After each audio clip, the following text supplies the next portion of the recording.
지금 이제 뭐 날씨가 가을인 것 같은데 벌써 가을이 왔나 싶었는데 추워요. 이제 겨울이 오지 않나 싶습니다.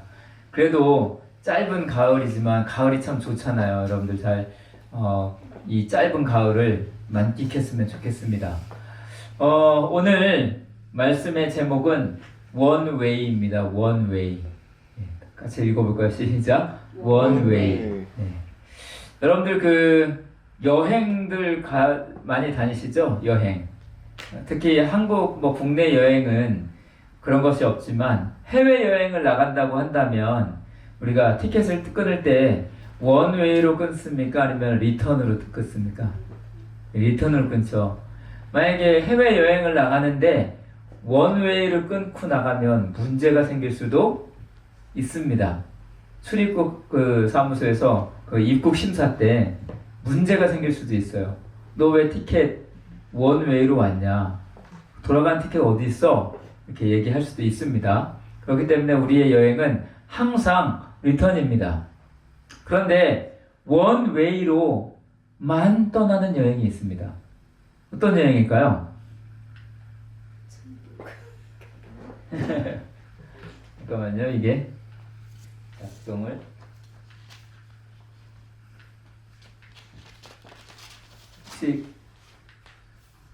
됐습니까? 네, 이렇게 우리는 두 개의 티켓, 리턴 티켓을 가지고 가는데 원웨이로 떠나는 원웨이 티켓으로 떠나는 여행은 우리의 인생입니다. 우리의 인생. 인생은 원웨이입니다. 리턴이 될 수가 없어요. 그렇죠? 자, 우리의 인생의 여정을 보면 응애하고 태어나는 순간부터 단 1분, 1초도 리턴이 안 됩니다. 그쵸? 리턴이 되면 얼마나 좋겠어요. 내가 상대방에게 말을 실수를 했어요. 그러면 리턴이 되면 좋겠죠. 1분 뒤로 돌아가자. 뿅 해서 1분 뒤로 돌아가서 이 말 하지 말아야지 하면 좋은데 이미 지나간 시간을 리턴할 수 없습니다. 그냥 가야 되는 거예요. 제가 음악을 해서 그런지 모르겠지만 저는 우리의 인생을 연주와 같다고 생각할 때가 많아요.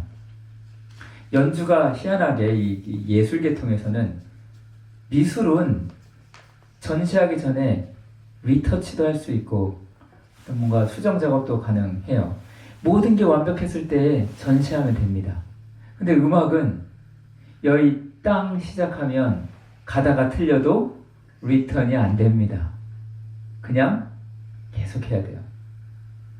네, 볼륨 이거 조금만 줄여주실까요? 네. 자, 연주할 때 저도 경험이 많습니다. 하다가 틀리면 어떻게 해야 돼요? 틀린 데를 그냥 놔두고 가야 돼요. 계속 가야 돼요.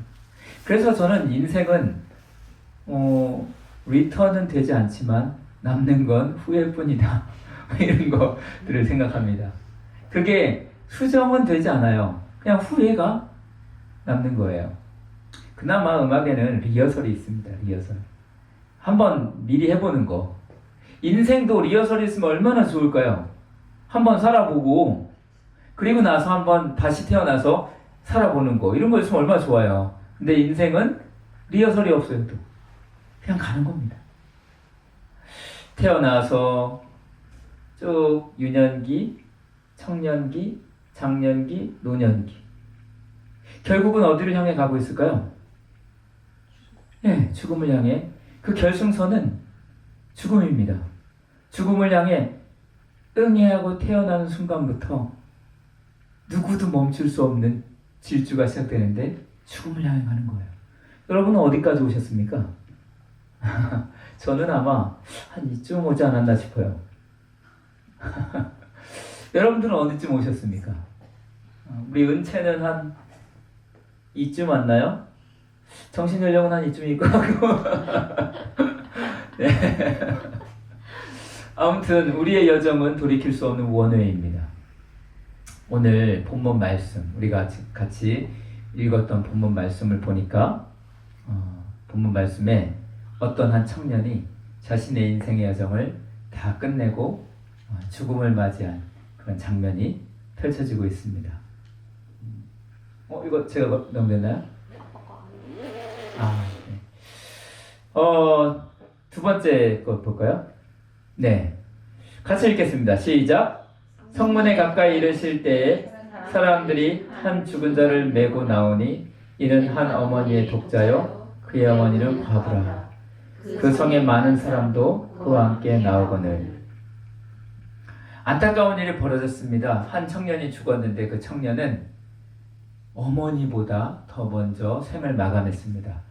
저도 사실 많이 기도해요. 죽음에 대해서 나이가 좀 들다 보니까 생각할 때가 종종 있습니다. 저의 기도 제목은 사실은 한 가지인데 언제 나를 부르시든 그 부름에 이유 불문하고 저는 감사로 따르겠습니다라는 마음은 있어요. 저를 언제 부르시든 주님이 부르실 때. 그러나 한 가지 요청을 늘 드려요. 부모님보다 먼저 가는 일은 없기를 소원합니다. 라고 기도를 해요. 왜냐하면 부모님보다 먼저 가는 일은 부모님에게 너무 큰 불효이기 때문입니다. 그래서 저는 그 기도를 갖고 있어요. 제목을. 부모님보다는 먼저 가지 않게 해주세요. 그런데 이 청년은 어머니보다 먼저 가버렸어요. 근데 더 안타까운 것은 그 어머니가 과부예요. 그렇기 때문에 이때 당시 예수님 시대에 여성은 약자입니다. 그런데 그 중에 과부는 더 약자입니다. 어쩌면 이 나인성의 과부에게는 의지할 수 있는 것이라고는 아들, 그것도 하나밖에 없는 독자 아들이 이었을 텐데 이 아들이 생을 마감한 거예요. 얼마나 아픔입니까? 얼마나 애통입니까? 얼마나 어두움입니까? 그런데 그것이 얼마나 마음이 아팠으면 온 나인성에 그 어둠의 그림자가 짙게 깔리고 그리고 그 시신을 선두로 앞세워 죽음의 행렬이 흐르고 있었습니다. 죽음의 행렬. 그 행렬이 보십시오. 여기 보면은 그 성이 많은 사람도 그와 함께 나오거늘 그 장사 지내는 행렬이 쭉 오고 있었다는 거예요. 그때 사실은 이제 전 말씀이요. 11절 말씀 보면 누가 오십니까? 그 후에 예수께서 나인이라는 성으로 가실새 제자와 많은 무리가 동행하더니 또 다른 행렬이 오고 있었습니다. 그 행렬은 무엇이냐면 예수 그리스도를 앞세워 오고 있는 행렬이었습니다. 그 행렬이 딱 맞닥뜨리는 겁니다. 그래서 14절 가까이 가서 예수님이 관에 손을 대십니다. 그 당시에 관은 우리나라 지금 관 아니에요. 우리나라 관은 다 뚜껑을 덮잖아요. 그 당시에 유대인들의 관은 그냥 이런 들것 같은 데에다가 시신을 포로 쌓아서 얼굴은 천으로 덮는 이런 형태의 그걸 관이라고 했어요. 그리고 시신을 만지는 행위는 율법적으로 부정한 행위이기 때문에 감히 시신에 손을 대는 행위는 아무도 하지 않습니다. 이스라엘 사람들은. 그런데 예수님은 그 시신에 손을 대셨어요. 그리고 말씀하셨습니다. 청년아, 내가 내게 말하노니 일어나라. 예수님께서 그 청년을 살리신 거예요. 이 말씀의 배경이 본문을 가지고 회심을 하신 스님이 계세요. 강성화 이제 목사님입니다. 그분이 3대째 주지스님이거든요. 3대째. 할아버지도 주지스님, 아버지도 주지스님, 자기도 주지. 그리고 굉장히 똑똑하신 분인데 제가 중고등학교 때 저희 교회에 부흥 집회를 하러 오셨던 분이세요. 그분이 집회를 잊지 못하는 이유가 그분이 그렇게 똑똑해서 대한민국에 불교 대학을 세우려고 준비하셨던 분이에요. 그런데 그분이 막 유신 정권 때 끌려가지고 탄압도 당하시고 글 잘못 써가지고 그래가지고 혀가 어눌하세요. 그 정도로 고문을 당했어요. 근데 그 과정 속에서 성경책을 누가 간수가 던져준 거예요. 스님한테. 그래서 이 스님이 유식하잖아요. 불교 대학까지 설립하려고 하고, 그리고 기독교의 시스템을 막 벤치마킹까지 하셨던 분이에요. 그렇기 때문에 잘됐다. 이 기회에 성경을 파헤쳐서 한번 이렇게 변증해서 얘네들의 어떤 오류라든지 이런 것들을 한번 파헤쳐 보자라는 의미로 성경을 읽었대요. 그런데 쭉 읽다가 이 본문에 부딪힌 거예요. 이 본문에 부딪혔는데 왜 부딪혔냐면 불경에 똑같은 얘기가 나온대요. 똑같은 얘기. 이분이 얼마나 불교의 박사겠어요.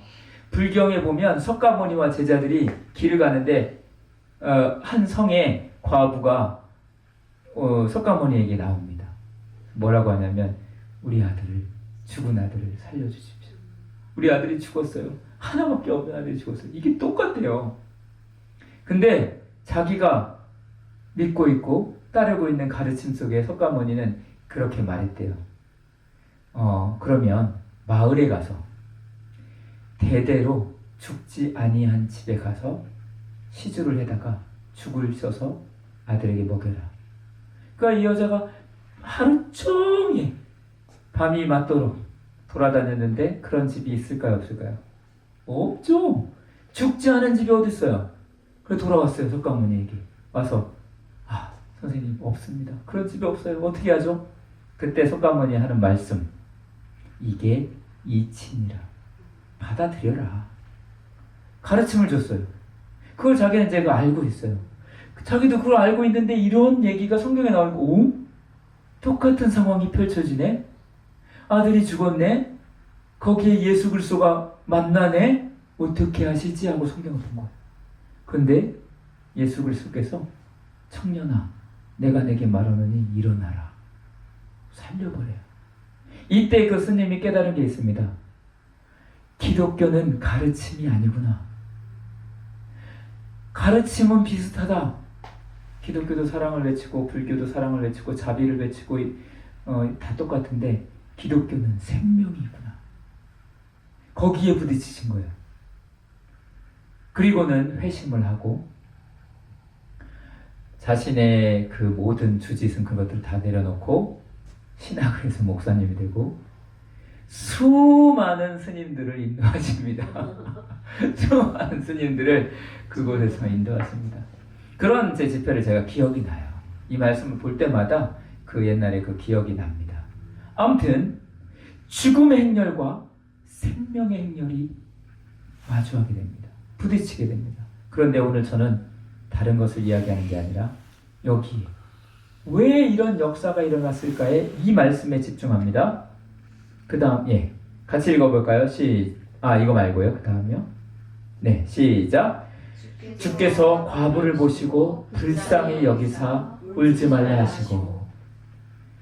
생명의 행렬과 죽음의 행렬이 부딪혔을 때에 역사가 일어납니다. 그런데 그 역사의 매개체는 무엇이었을까요? 불쌍히 여기셨다는 겁니다. 예수 그리스도의 긍휼이 매개체입니다.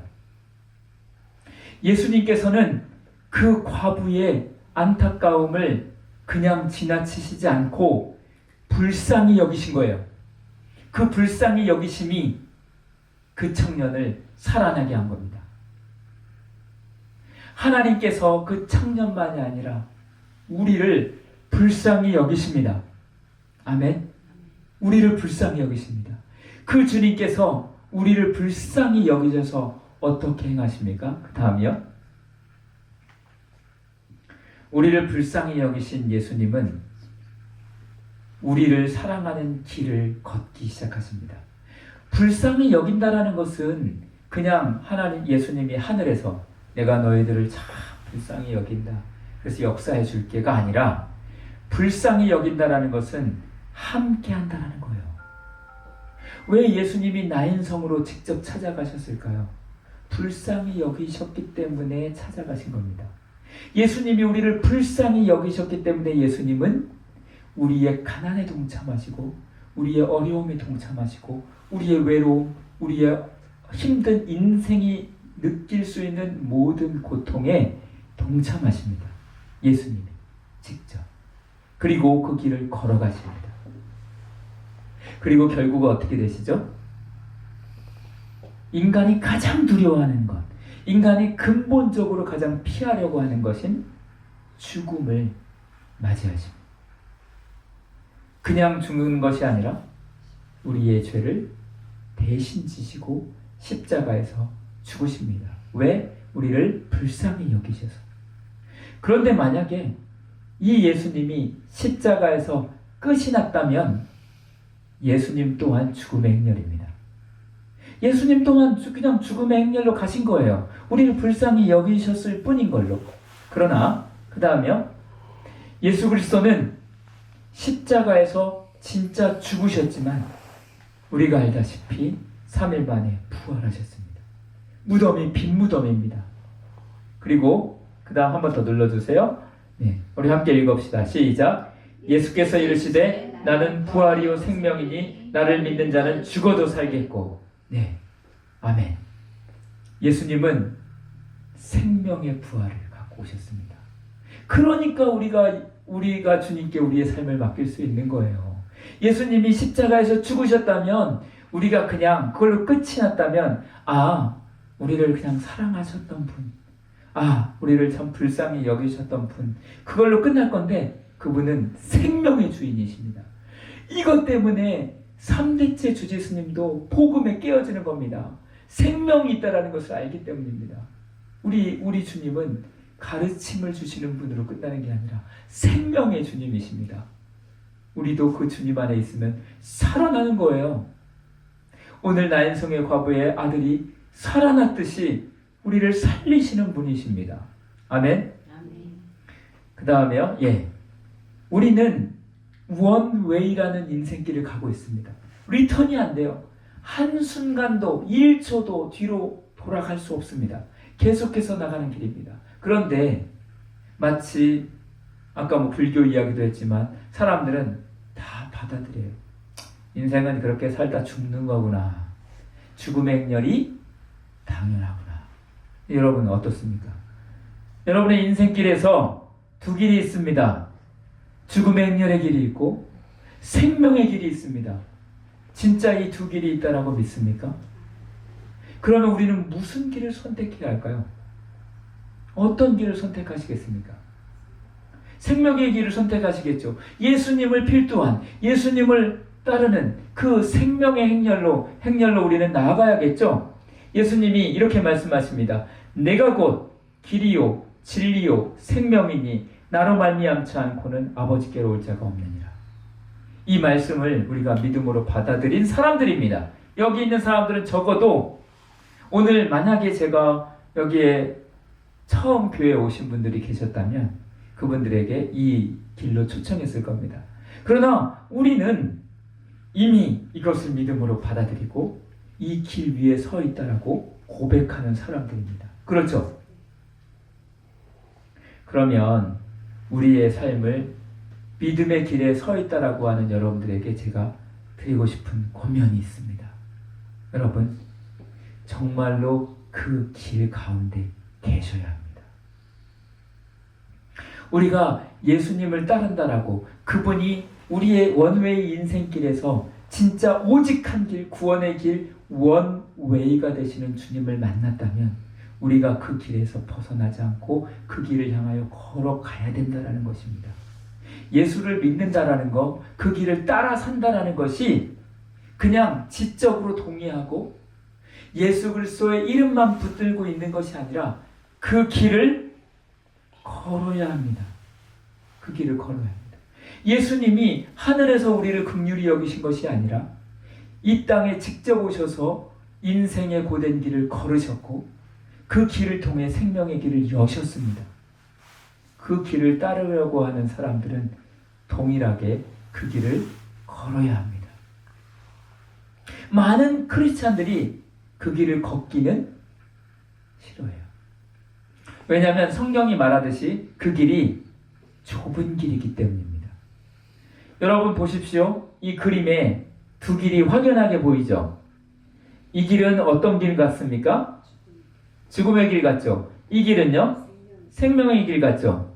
그런데요, 세상에 보는 시각에서는요, 교회 다니는 사람들이 이 길 같이 보입니다. 그리고 예수 안 믿는 사람들의 길이 이 길처럼 보여요. 정말입니다. 예수님의 생애를 보십시오. 우리보다 먼저 행하셨던 예수님의 길을 보십시오. 이런 길이었습니까? 아니었어요. 예수님은 가난하셨어요. 예수님은 자기를 비유해서 말씀하실 때 나는 여우도 굴이 있고 그런 자기는 누굴 곳도 없다라고 했어요. 머리 댈 곳도 없다라고 할 정도로 가난하게 사셨습니다. 어렵게 사셨어요. 배척당하시고 고향에서조차 배척당하시고 가족들조차 예수님을 배척할 때도 있었어요. 그 정도로 예수님은 고난의 길을 걸었습니다. 결국 마지막 예수님의 고난의 길은 세상 모든 사람들이 볼 때 저주받았다. 저 사람 저주받았어. 라고 할 정도의 비참한 길을 걸으셨습니다. 그 길이 바로 이렇게 보였겠죠. 이렇게 보였겠습니까? 절대 아닙니다. 그런데 예수 믿는 사람들이 원하는 길은 무엇입니까? 예수님 믿고 천국도 가기를 원하지만 이 땅에서도 이런 길 걷고 싶어 하는 거예요. 좋은 길. 예수 믿으면 형통한 길. 사업도 뻥뻥 뚫리고 내가 원하는 거 기도할 때마다 다 이루어지고 아무런 근심 걱정 없는 길. 그러한 길이 십자가의 길이라고 착각하고 있는 경우가 많아요. 특히 요즘 한국 교회들 보세요. 기득권 놓칠까봐 막 투쟁하면서 기독교를 누가 탄압해? 감히! 기독교는요, 역사상 계속해서 탄압을 받았습니다. 그 탄압 속에서 살아온 길을 걸었던 것이 기독교예요. 그리고 그 수많은 사람들이 그리스도의 긍휼을 품고 또 다른 자신을 찾으러, 또 다른 잃어버린 사람들을 찾으러 걸었던 길. 그 길, 예수님과 함께 동행했던 그 이렇게 보이는 길을 걸었던 사람들을 통해서 지금 오늘날 한국 조선 땅에 복음이 전해진 거예요. 이런 길로 인해서 되지 않았습니다. 그런데 우리는 예수 믿는 길이 이런 길이라고 생각하고 있기 때문에 기독교에 왜곡이 오고 변질이 오기 시작했습니다. 사랑하는 성도 여러분, 우리가 걸어야 할 길이 사실은 우리 눈에 보기에도 세상의 눈에 보기에도 이렇게 고난과 어려움이 있는 길인데 그 길 끝에는 생명이 있습니다. 그 길 끝에는 주님이 우리를 맞이할 준비를 하고 계신 거예요. 그리고 하나, 그럼 그 길은 늘 막 괴롭고 늘 막 고통스럽고 그런 길이냐? 그런 길인 것처럼 보이지만 그 길을 걷는 자에게는 생명의 주님이 동행하십니다. 그 선두가 누구라고 했죠? 예수님이에요. 그런데 세상은 되게 밝아 보이고 내 마음대로 할 수 있는 것 같고 내 뜻대로 할 수 있는 것 같은데 그 선두가 무엇일까요? 나인성에서 나오는 시신입니다. 그 선두가 시신이에요. 여러분, 주님을 따라가는 길이 고난과 역경이 있을지라도 그 앞에 주님이 서 계십니다. 생명의 주님이 나와 함께 동행하십니다. 그 길이 생명의 길입니다. 우리에게 주어진 이 생명의 길, 주님과 함께 동행하며 삶에 승리하기를 소원합니다. 사랑의 길로 걸으십시오. 사랑은 희생이고 섬김입니다. 어렵습니다. 그러나 주님이 함께 하십니다. 반드시 주님이 갚아주십니다. 이 믿음 가지고 우리가 이번 주 한 주간도 주님과 동행하고 주님의 이름으로 섬기고 주님의 이름으로 희생하고 주님의 이름으로 우리의 주어진 생명의 좁은 길을 걸어갈 수 있기를 소망합니다. 기도하겠습니다. 사랑의 아버지 하나님, 은혜를 감사합니다. 우리에게 주어진 길이, 우리에게 주어진 이 생명의 길이 세상이 볼 때에는 어둠의 길, 고난의 길, 험악한 길처럼 보입니다. 우리가 볼 때에도 좁고 협착한 길로 보입니다.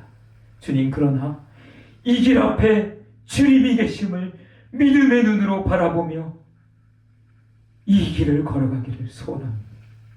주님을 믿는다라고 외치지만 그 길에 서지 않으려고 하는 우리의 모습들을 주님 용서해 주옵소서.